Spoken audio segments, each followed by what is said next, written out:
Hi, welcome my to channel में आप सबको स्वागत है दीदी भैया। और आप कैसे हो? उम्मीद करती हूँ कि अच्छे होंगे। अच्छे रहना चाहिए, स्वस्थ रहिए। और चलिए हमारी ब्लॉगिंग में। और सुबह उठी हूँ, उठ के पहले नाश्ता बनाई हूँ बच्चे को, मतलब कि झाड़ू झूड़ू लगा के नाश्ता वास्ता बना के दे दिया। अब चलती हूँ काम करने। तो एक बाबू तो मेरा गए, उनका लंच बन गया। तो एक बाबू तो मेरा गया अपना पढ़ने, एक बाबू मेरा घर में है। अब मेरा वो बाबू है कि वो बाबू सन के ना पूरी सृष्टि में कोई नहीं है। तो वो बाबू के मतलब कि आप जा रहे हैं, काम करेंगे फटाफट क्योंकि लेट हो जाएगी।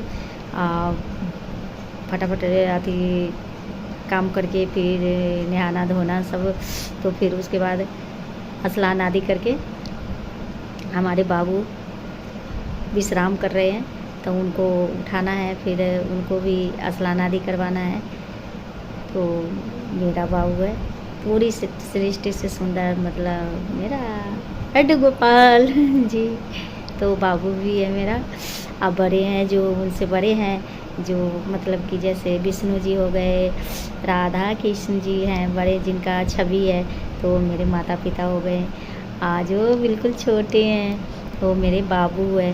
तो मैं बाबू के, क्योंकि मेरा बाबू अभी सो रहा है सो रहे हैं, जा रही हूँ। मैंने कहा कि फटाफट मैं काम करके और उसके बाद फिर पहले बाबू के स्नान आदि, मतलब कान्हा जी के हमारे स्नान आदि करवा के पूजा करके भोग लगा के फिर जाऊँगी मंदिर। और फिर मंदिर से आके फिर आप सबसे फिर मिलते हैं, फिर बात करते हैं। आप सब बने रहिए दोस्तों।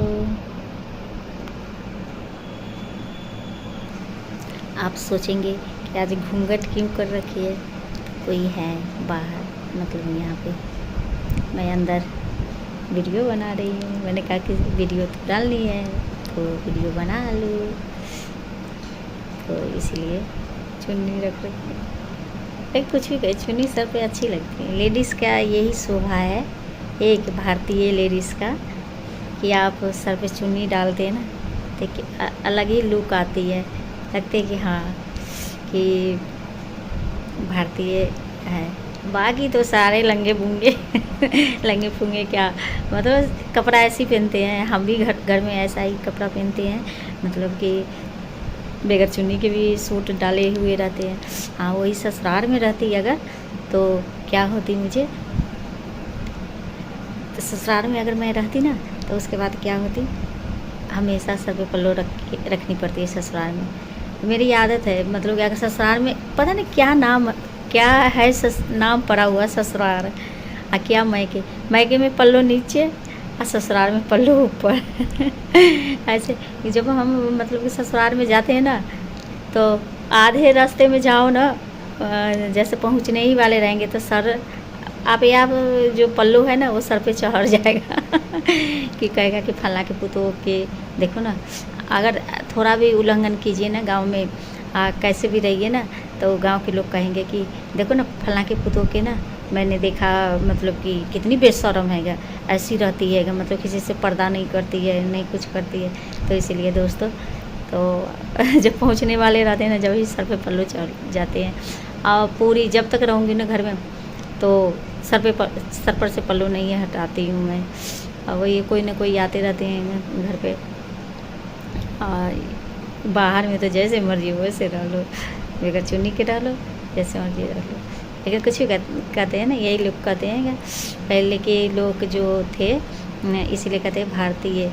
बहुत पर्दा नाम की चीज़ है। अगर कोई दुल्हन के आप देखिए घूंघट में, तो लोग सोचते हैं, हम लोग खुद ही सोचते हैं अरे वो कैसी होगी, अरे वो कैसी होगी, से बहुत सुंदर होगी वो, मतलब दिल में सोचते हैं कि उसकी घूंघट जब रहती है नीचे तो कहेंगे कि बहुत सुंदर होगी कन्या, से कैसी होगी दुल्हन। तो आओ जब सर पर से ऊपर उठाती है तब तो पता चलता है कि हाँ वो ऐसी है। लेकिन घूंघट में ना कहते ना लाजवाब लगते हैं। तो वही वाली बात है, हमारी सबके सास मरने की मर गई हैं, हमारी सास नहीं है हमारी। उनके ना सर पर से कभी पल्लू हटती नहीं थी, कभी मैंने नहीं देखा कि कहते ना कि सर पर से पल्लू। मेरी मम्मी है, उसके भी सर पे पल्लू रहती है। हाँ, बाई चांस कभी रहती है तो सर पर से पल्लू यहाँ आदि कर लेते हैं, कि ज़्यादा करके सर पे पल्लू। गांव में अक्सर करके आप देखिएगा, बेटी बहू जो भी है बाहर अगर निकलेंगे ना तो उनको सर पे पल्लू ही रहती है। बेटी के तो उतना नहीं, लेकिन बहू के रहती है। बेटी की चुन्नी रहती है चुन्नी रहती है, बिना चुन्नी के वो निकलेंगे नहीं, क्योंकि लाज छुपानी हो तो चुन्नी की बहुत महत्व है, बहुत महत्व है। देखने में ये मामूली चीज़ है लोग के नज़र, मतलब ऐसे, लेकिन ये बहुत, यही इज्जत है, सबसे बड़ा इज्जत यही है, चुन्नी है। तो एक अलग ही चुन्नी डालने पर एक अलग ही लुक आ जाती है, कहते ना। तो आते हैं मंदिर से, फिर इतने में मैंने कहा इतना बकवास हो गई आपके साथ। कोई नहीं, आप मेरे दीदी भैया हो ना, मेरे भाई बहन हो, तो मैं सारा बात कर लेती हूँ, मेरे बात के पूरा मत मानिएगा। तो आ रही हूँ मंदिर से, तो फिर बात करते हैं। तो हाय दोस्तों, अब मेरी पूजा भी हो गई, सारा काम भी हो गई, घर की मंदिर से भी होके आ गई। अब आराम से बैठी हूँ। अब मैंने सोचा आज है एकादशी का व्रत, तो इसमें तो शाम में एक ही टाइम होती है, जो फलाहारी होती है, एक ही टाइम होती है। तो अभी फ़िलहाल जा रही हूँ, क्योंकि मैं चाय नहीं पीऊँगी ना दोस्तों, बहुत गंदी आदत हो गई है चाय पीने की। तो मैं लाल चाय बना रही हूँ, एक लेखा से वो दवाई भी हुआ है, क्योंकि अभी सर्दी जुकाम की मौसम ज़्यादा चल रही है, तो थोड़ा सा रहती है सर्दी जुकाम रहती है, गले में खराश वगैरह। तो लाल चाय काली मिर्च डाल के वही जा रही हूँ, थोड़ा सा पीऊँगी। उससे क्या होगा, थोड़ा सा सर भी भारी भारी सी लग रही है, तो मेरा सर भी ठीक हो जाएगी उससे, थोड़ा सा सही लगेगा। तो इसलिए जा रही हूँ लाल चाय बना के पिए। और पूरे दिन आज उपवास है हमारी, हम व्रत के तो शुरू आते हैं जी। अब तो देखिए ना कितना व्रत आने वाली है। हम लोग के ना बिहारी कितना व्रत बहुत ज़्यादा होती है करना, बहुत ज़्यादा। यहाँ वाले तो कोई भी व्रत में ना क्या करते हैं, बहुत कठिन होती है। यहाँ वाले क्या करते हैं व्रत में, मतलब ये लोग खाते हैं, मतलब कुछ भी, जैसे इनका तो मुँह चलता ही है, जो मैंने देखा है। मतलब एक टाइम चाहे ऐसे, हम लोग के ऐसा है। अब जितिया इस बार कै दिन के है से पता नहीं मुझे, तो जितिया की व्रत भी है, सुनती हूँ कि 13 तारीख के 12-13 तारीख के जितिया व्रत है। तो वो व्रत देखिए, मतलब मैं तो ये सोच रही हूँ कि पिछले साल ना 2 दिन की पड़ी थी, ऐसी हालत ख़राब हो गई थी ना कि दोस्तों हम बता नहीं सकते। 2 दिन के व्रत पड़ी थी, सह के तो ऐसी खड़ा होने का हिम्मत नहीं थी।